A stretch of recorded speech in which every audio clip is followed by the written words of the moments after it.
간밤에 장대비가 많이 내렸습니다. 번개도 치고 우리 이 시간 좌우에 있는 분들과 인사 나누실 때 우렁찬 목소리로 샬롬 하면서 인사 나누겠습니다. 샬롬. 좀 우렁찬 것 같아요. 번개가 친 것처럼 장대비가 내리는 것처럼 함께 기도하겠습니다. 아버지 하나님, 이 땅에 흡족한 비를 내려주시고 모든 메마른 땅을 해갈하여 주시니 감사합니다. 이제 저희들의 심령 차례입니다. 우리의 메마른 심령에도 은혜의 장대비를 내려 주시옵소서. 주의 말씀을 들을 때 행여라도 복잡하고 번민이 있고 고민이 있고 걱정이 있어서 하나님 말씀 듣지 못할 때 이 모든 것들을 십자가에 못 박게 하여 주시고 오직 집중하여 하나님 말씀에만 우리가 마음을 드리기를 원합니다. 말씀하여 주시옵소서. 우리의 마음에 시원한 심령을 허락하여 주시옵소서. 그 말씀이 빛이 되게 하시고 생명이 되게 하시고 우리의 영혼을 살찌우는 양식이 되게 하여 주옵소서. 감사하며 예수 그리스도의 이름 받들어 기도하옵나이다. 아멘. 할렐루야. 저희들 계속해서 느헤미야 말씀을 살펴보고 있습니다. 비전이라는 주제를 가지고 이스라엘 백성들이 느헤미야를 중심으로 무너져 있던 예루살렘 성벽을 재건하였는데, 성벽을 지은 것이 중요한 것이 아니라 그랬습니다. 성벽을 짓고 나서 이제 이스라엘 백성들 믿음의 공동체가 어떤 비전, 어떤 꿈을 향하여 나갈 것인가, 그것이 더 중요한 줄 믿습니다. 우리도 마찬가지지요. 이 성전 지은 것 중요한 것 아닙니다. 물론 수고하고 애썼지만 이제부터가 시작인 줄 믿습니다. 아름다운 성전을 지었고 은혜로운 성전을 지었으니 이 성전을 통하여 예배다운 예배가 회복되고, 할렐루야, 교회다운 교회가 회복되어야 할 줄 믿습니다.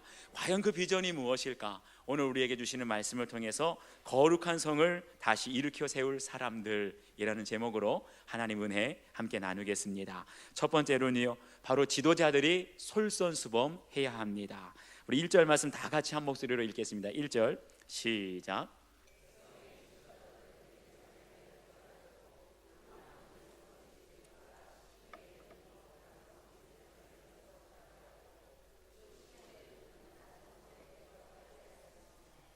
아멘. 여기 보니까 무너진 그리고 황폐화된 예루살렘 성에 두 부류의 사람들이 남게 되는 걸 봅니다. 백성의 지도자들이 남았고 그 남은 백성 중에 제비를 뽑아서 10분의 1은 남고 10분의 9는 다른 성읍에 살게 하였다.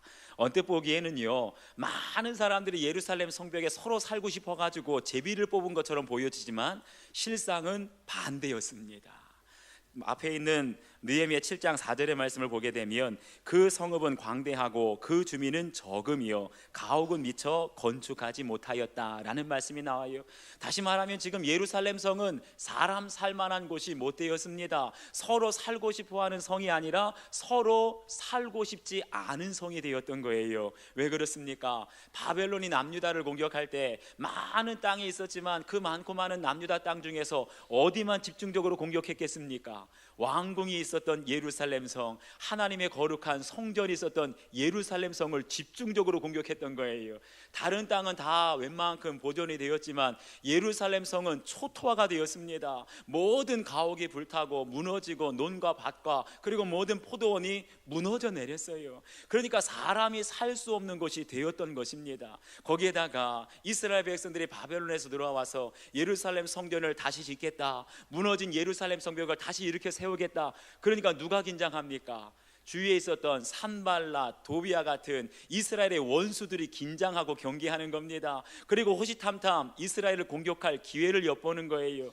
한마디로 말하면 예루살렘은 살기에 불편할 뿐만 아니라 집도 다시 지어야 되고 농지도 다시 개간해야 되고, 그뿐만 아니라 원수들이 시시때때로 호시탐탐 공격하려고 하니까 안전하지도 않았습니다.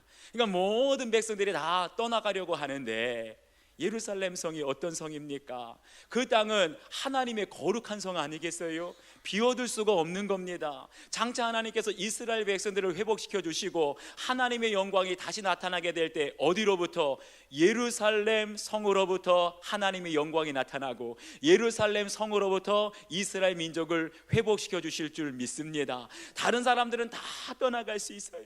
불편하니까 떠나가겠습니다. 위험하니까 떠나가겠습니다. 도저히 먹고 살 게 없으니까 떠나가겠습니다. 떠나갈 수 있지만 누구는 떠나갈 수 없어요. 모든 사람 떠나가도 지도자만큼은 떠나갈 수 없는 줄 믿습니다. 지도자들은 어떤 사람들입니까? 위험해도 감수하는 사람들이에요. 불편해도 감수하는 사람들이에요. 모든 사람들은 생명이 위태로우니까 떠나가겠다 하지만 그 위험을 감수하고 끝까지 하나님의 거룩한 성 예루살렘 성에 남아야 할 사람은 바로 백성의 지도자들, 하나님이 세우신 영적 지도자들인 줄 믿습니다.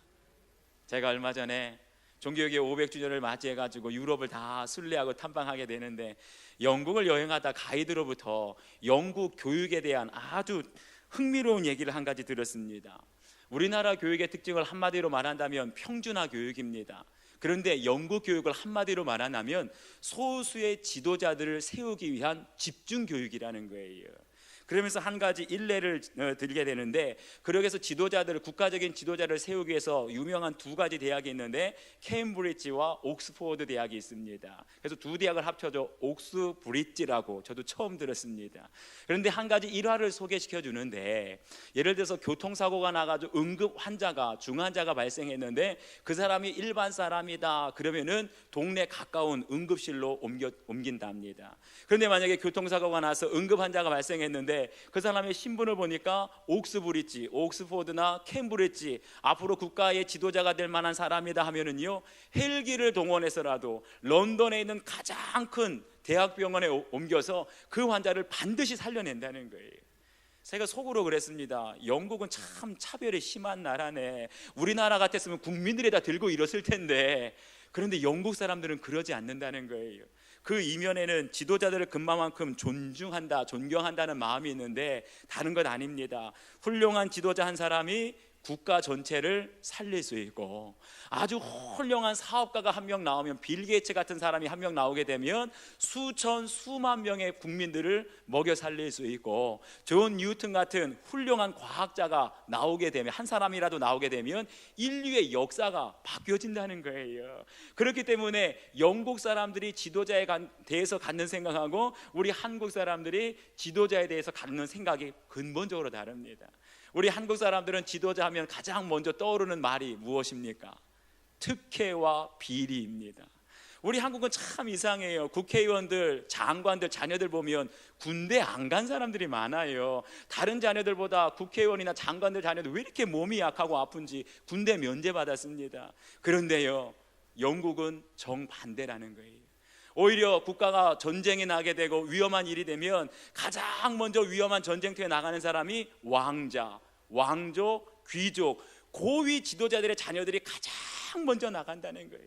그래서 영국에서 지도자가 된다는 것은 국가가 위태로울 때 가장 앞장서서 희생하는 사람들, 국가가 평화로울 때 국민들을 먹여 살리기 위해서 내 몸 바쳐서 헌신하고 섬기는 사람들. 할렐루야. 이런 사람들이 국가의 지도자가 되고 공동체의 지도자가 되면 국가가 다시 일어나게 되고 그 공동체는 반드시 살게 될 줄 믿습니다. 간절히 바라기는 우리 수인중앙교회에 세워주신 영적 지도자들은 백성들이 불편하고 백성들이 부담스러워하고 힘들어하는 일들을 우리 지도자들이 솔선수범 앞장설 수 있기를 주의 이름으로 축원합니다. 제가 개인적으로 존경하는 목사님께서 항상 해주시던 말씀이 있었어요. 요즘 현대인들이 신앙생활할 때 가장 부담스러워하는 것이 뭔 줄 아느냐? 바로 헌금 생활이라는 겁니다. 다른 건 다 열심히 하는데 헌금 생활을 가장 부담스러워하고 어려워한다는 거예요. 그런데 이것은 말로 가르칠 수가 없기 때문에 영적 지도자가, 목사가 먼저 삶으로 본을 보여야 된다는 거예요. 그래서 그 교회는요, 의사 많습니다. 한 달에 수천만 원씩 버는 의사도 많고 사업가도 많고 정말 유산을 물려받아가지고 수백억 재산이 있는 사람들도 많은데, 그 교회에서 헌금을 제일 많이 하는 분이 누구냐? 담임 목사님이 제일 많이 하세요. 건축원금도 제일 많이 하시고 11조 감사원금, 많은 부자들이 있는데 그들보다 더 많이 하는 건 다른 것 아니에요. 모든 것 주께 받았으니 모든 것 주님께 드리겠습니다. 할렐루야. 성도들이 부담스러워하는 것, 성도들이 어렵고 꺼려하는 것, 담임 목사가, 우리 교회에 세워주신 모든 영적 지도자들이 앞장서고 솔선수범하게 될 때 모든 평신도들, 성도들은 그 뒤를 자연스럽게 따라오게 될 줄 믿습니다. 바라기는요, 우리 수인중앙교회 하나님께서 기름 부어 세워주신 모든 영적 지도자들은 성도들이 힘들어하고 성도들이 부담스러워하고 위험하다고 꺼리는 일들, 우리 영적 지도자가 먼저 앞장서는 겁니다. 솔선수범하게 될 때 모든 성도들은 그 뒤를 따라 본받아 주님의 길을 걸어가게 되는 건강한 교회가 되기를 주의 이름으로 축원합니다.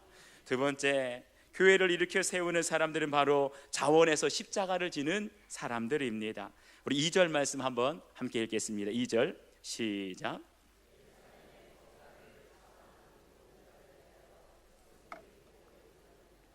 아멘. 지도자들에 이어서 그 거룩한 성 예루살렘 성 무너지고 불타고 황폐화된 그 성을 다시 일으켜 세우는 사람이 누군가? 자원하는 모든 자들이 예루살렘 성에 남았다는 겁니다.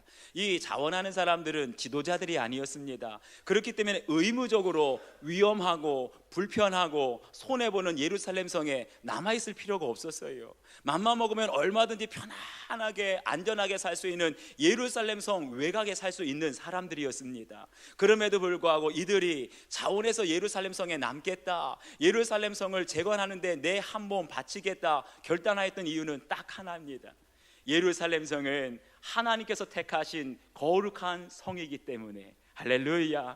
하나님께서 장차 이스라엘을, 정말 황폐화되고 무너진 이스라엘 백성들을, 민족을 살리게 될 때 예루살렘 성을 다시 일으켜 세워주시겠다는 거예요. 그럴 때 장차 나타나게 될 새 예루살렘의 영광을 위해서 현재 당하는 모든 불편과 가난과 어려움과 손해를 감수하겠습니다. 이 믿음 있는 사람만 십자가 지고 자원하는 마음으로 예루살렘 성에 남게 되는 줄 믿습니다. 로마서 8장 17절을 보면 우리가 그와 함께 영광을 받기 위하여 고난도 함께 받아야 할 것이니라. 아멘이십니까? 사랑하는 여러분, 십자가의 고난이 없이는 부활의 영광을 볼 수 없는 것입니다. 성경에 나와 있는 모든 인물들, 하나님의 영광을 본 사람들에게는 한 가지 공통점이 있어요. 그들의 인생에 주님의 십자가 지는 고난의 삶을 겪었다는 겁니다.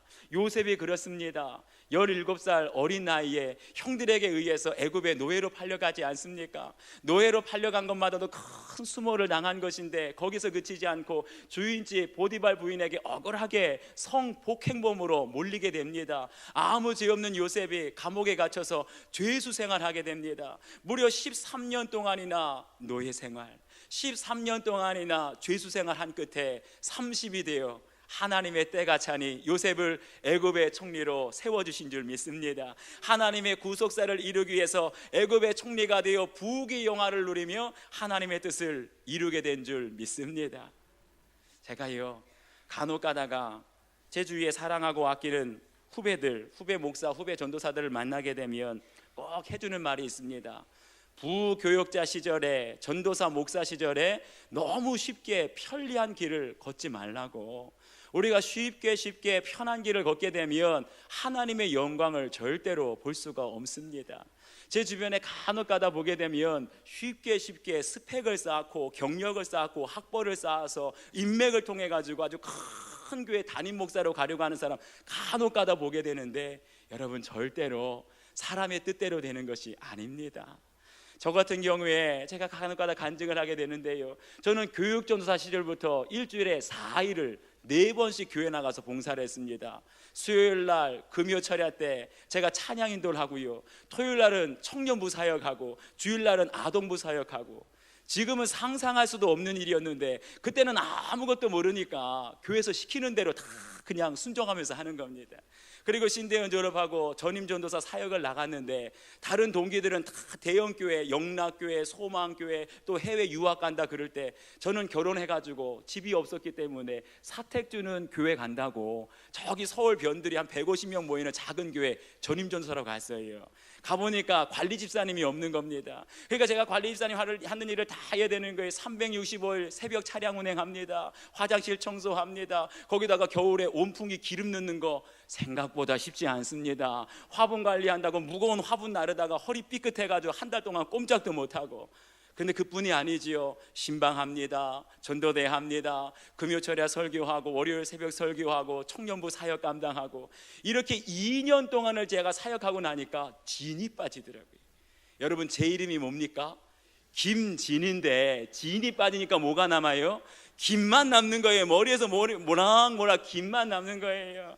사실 그 당시를 생각하면 저에게는요, 미래가 없었습니다. 미래가 보이지 않았어요. 몸도 지치고 영적으로도 눌리고 모든 것들이 힘들고 가난하고, 나는 평생 여기서 이렇게 작은 교회에서 목회하다 끝나나 보다 희망이 없었습니다. 희망이 보이지 않았습니다. 그런데 2년 동안 그렇게 죽도록 교회를 위해서 충성을 다하니까 생각지도 못했는데 부천에 있는 한 2,000명 정도 되는 교회로 하나님께서 이끌어 주시는 거예요. 거기서 목사 안수를 받고 4년 동안 열심히 사역을 하니까 또 10,000명 정도 되는 안산에 있는 교회로 이끌어 주셨습니다. 할렐루야. 그래서 9년 동안 사역을 열심히 하고 우리 수의중앙교회 담임 목사를 청빙한다고 원서를 내긴 냈는데 기대를 안 했어요. 왜냐하면 다른 사람들은 다 학벌이 박사학위가 있고 학벌이 뛰어나고 능력이 많은데 저는 박사학위 하나 없었습니다. 공부할 시간에 신방 다니고 장례 치르고 기도하고 전도하고 오직 목양 일념 열심히 하느라고 박사학위 하나 따질 못했습니다. 그런데 그렇게 교회를 위해서 충성을 다하니까 하나님께서 오늘날 여기까지 인도하여 주신 줄 믿습니다. 할렐루야. 사랑하는 여러분, 오늘날 많은 분들이 한국교회를 염려하면서 한국교회가 외형적으로는 부자가 되고 외형적으로는 커졌는데 내면을 살펴보면 영적으로 병들었다는 거예요. 영적으로 너무나 약해졌다는 거예요. 이유가 뭔 줄 아십니까?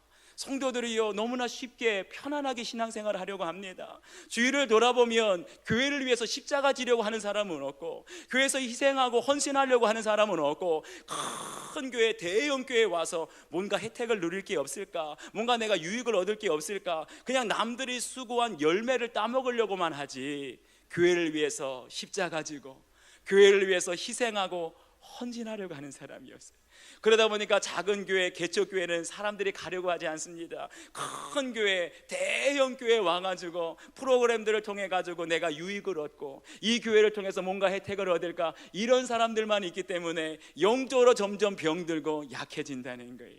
사랑하는 여러분, 우리 수인중앙교회는 그런 성도 한 사람도 없기를 주의 이름으로 축원합니다. 십자가 지지 않고 고생하지 않고 편안하게 쉽게 그렇게 영광만을 바라는 신앙이 아니라, 내가 먼저 교회를 위해서 십자가 지고 내가 이 교회를 위해서 먼저 헌신하고 희생하고 십자가 지는 성도들이 점점점 많아질수록 우리 교회는 건강한 교회 될 줄 믿습니다.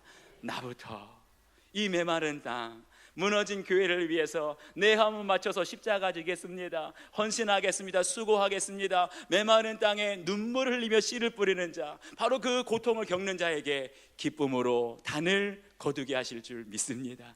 그 기쁨이, 그 은혜가 여러분 모두에게 있게 되기를 주님의 이름으로 축원합니다. 마지막 세 번째는요, 자격 없는 자가 바로 거룩한 성을 다시 이렇게 세웠다는 겁니다. 우리 4절 말씀 다 같이 한 목소리로 읽겠습니다. 4절 시작.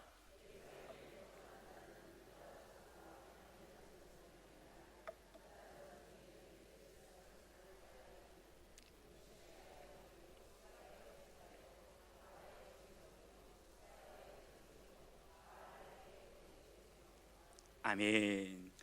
지도자와 또 자원하는 자들, 그들에 이어서 예루살렘 성에 거주하면서 재건에 힘썼던 사람들이 나옵니다. 지파별로 나오게 되는데 12지파 중에 딱 2지파만 남았다는 겁니다. 유다 지파와 베냐민 자손들. 그런데 그 중에 보니까 유다 자손 중에 베레스의 자손 아다야가 예루살렘 성을 재건하는데 동역하는 사람이 되었다라고 말해요. 여러분, 베레스가 과연 누구인지 기억하십니까? 베레스는요, 야곱의 넷째 아들 유다가 그 며느리와 동침해서 쌍둥이를 낳았는데 그 쌍둥이 중에 둘째 아들이 바로 베레스입니다. 베레스가 누구라고요? 시아버지와 며느리가 결혼해가지고 낳은 아들이라는 거예요. 폐륜 아닙니까? 막장 드라마 아닙니까? 더 놀라운 것은요, 이거는 입에도 담기 힘든 부끄러운 일인데도 불구하고 그것을 성경에 고스란히 있는 그대로 기록했다는 거예요. 우리 일반적인 가정의 족보를 보면 부끄러운 일 같으면 다 빼버렸을 텐데, 성경에는 이러한 부끄러운 일들, 입에 담지 못할 일들, 시아버지와 며느리가 동침해서 아기를 낳았다는. 근데 더 놀라운 건 뭔 줄 아십니까? 베레스의 자손이 누구의 조상이 돼요? 이 땅에 구주로 오신 예수님의 족보에 올라가는 조상이 되는 거예요. 사랑하는 여러분, 바로 여기에 우리가 묵상하면 묵상할수록 자격 없는 자에게 베푸시는 하나님의 은혜가 담겨져 있는 줄 믿습니다. 상상해 보십시오. 베레스가 어린 시절 그의 동네 친구들에게, 동네 어른들에게 무슨 얘기 들었겠습니까? 베레스가 지나갈 때마다 동네에 있는 어른들이 그랬을 겁니다. 쟤는 시아버지랑 며느리가 결혼해서 낳은 아들이야, 후레 자식이야, 몹쓸 자식이야, 저주받을 자식이야. 얼마나 비난과 얼마나 놀림을 당하면서 살았겠습니까? 아마도 베레스와 그의 자식들은요, 아무런 잘못이 없어도 고개 푹 숙이고 살았을 것입니다. 쥐 죽은 듯이 떳떳하게 나서지도 못하고, 쥐 죽은 듯이 아무 잘못 없지만 겸손하게 살 수밖에 없는 그런 인생이 아니었겠습니까? 그래서 역사에 베레스의 자손이라는 말이 나오지 않아요. 창세기에 나오고 성경에서 찾아볼래야 찾아볼 수가 없습니다. 그런데 한참 시간이 지나서 구약 역사의 마지막 때에 불타버리고 무너진 예루살렘 성벽을 다시 일으켜 세우는데 그 주역으로 동참하는데 다윗의 자손이 나오지 않습니다. 모세, 여호수아와 같이 위대한 집안의 자손이 나오는 것이 아니라 태어날 때부터 사람들에게 손가락질 당하고 사람들에게 욕먹고 비난하고 천대받던 그 베레스의 자손이 예루살렘 성벽을 일으켜 세우고 예루살렘 성을 다시 재건하는 하나님의 역사의 주인공들로 동참하였더라. 할렐루야. 사랑하는 여러분, 제가 이 말씀을 묵상하는데 얼마나 위로를 받고 마음이 힐링, 치유가 되었는지 몰라요. 우리가 생각하기에 뼈대 있는 집안, 위대한 조상을 둔 집안의 자손들만 하나님께 쓰시는 것 같은데 그렇지 않아요. 하나님께서는 별볼일 없는 집안, 멸시받고 천대받고 우리 집안에 존경받을 조상이 한 사람도 없는 그런 집안의 자손들이라 할지라도 하나님의 때에 하나님의 역사를 이루는 위대한 역사의 주인공들로 우리를 사용하여 주실 줄 믿습니다. 베레스라는 이름에는요, 깨어지다, 뚫다 이런 의미가 담겨져 있어요. 요즘에 신문 보게 되면 간혹 가다가 유리천장을 깨뜨린 여자 사람이라는 말이 나옵니다. 유리천장이라는 것이 무엇입니까? 다시 말하면 우리 사회 안에는요, 모든 것들이 공평하고 차별이 없는 것 같은데 여자들이 직장에서 성공하고 여자들이 사회에서 출세할 때는 보이지 않는 장벽이 있다는 거예요. 그런데 이것이 처음에는 여성들에게만 사용했었는데 점점 의미가 확대돼가지고 이제는 장애, 인종, 사회의 여러 가지 편견과 차별들을 다 깨뜨리고 사회에서 성공하고 출세한 사람들, 바로 유리천장을 깨뜨린 사람이라는 거예요. 그 사람이 누굽니까? 바로 베레스가 유리천장을 깨뜨린 사람인 줄 믿습니다. 어렸을 때부터 베레스는 너는 후레 자식이다, 너는 버림받은 자식이다, 너는 저주받은 자식이다, 절대로 베레스와 그 자손들은 성공하지 못할 줄 알았어요. 절대 하나님의 거룩한 백성이 되지 못할 줄 알았어요. 편견과 차별이 가득했습니다. 그런데 그러면 그럴수록 더 숨죽이고 엎드리고 겸손하게 하나님께 매달렸을 때 하나님은 마지막 때 베레스로 웃게 하셨고, 하나님은 마지막 때 베레스의 후손이 거룩한 성 예루살렘 성을 재건하는데 하나님 역사의 주인공으로 등장시켜 주신 줄 믿습니다. 사랑하는 여러분, 저와 여러분에게도 베레스와 그 자손들과 같은 유리천장을 깨뜨리는 축복이 있게 되기를 주의 이름으로 축원합니다. 가장 중요한 것은 마지막에 웃는 자가 승리자가 된다는 거예요. 저희들 중에도 어린 시절 누구보다도 더 가난한 사람들 있었을 거예요. 우리의 유년 시절이 누구보다도 더 불행하고 슬프고 어려운 사람들 분명히 있었을 것입니다. 그런데 여러분 기억하십시오. 우리가 과거에 슬프다고, 과거에 불행하다고 미래에 불행한 인생이 되는 것 아닙니다. 과거에 실패했다고 미래에 우리의 인생이 실패한 인생 되는 것 아닙니다.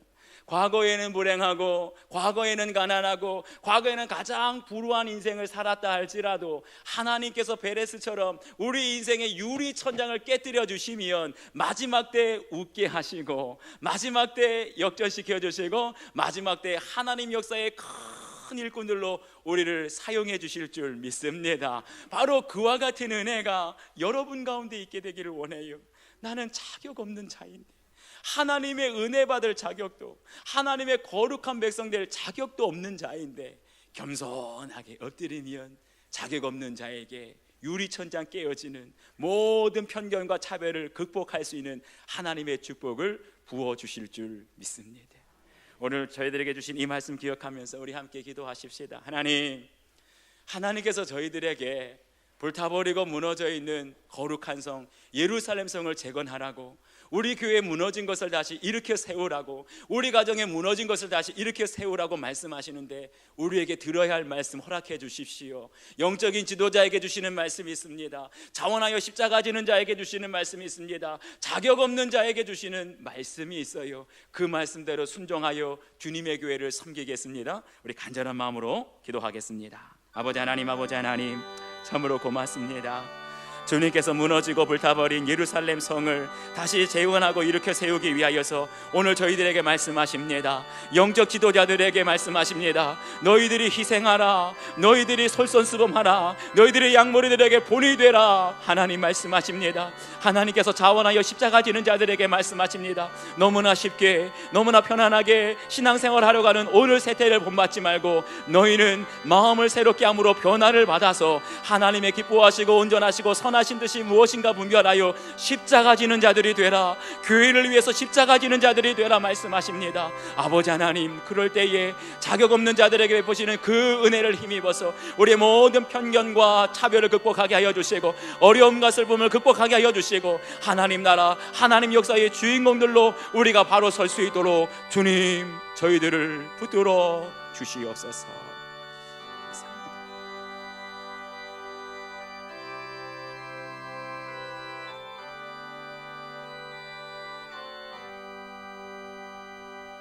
아버지 하나님, 오늘도 저희들에게 무너져 있는 거룩한 성을 다시 재건하라고, 무너진 가정과 무너진 교회를 우리에게 일으켜 세우라고 말씀하십니다.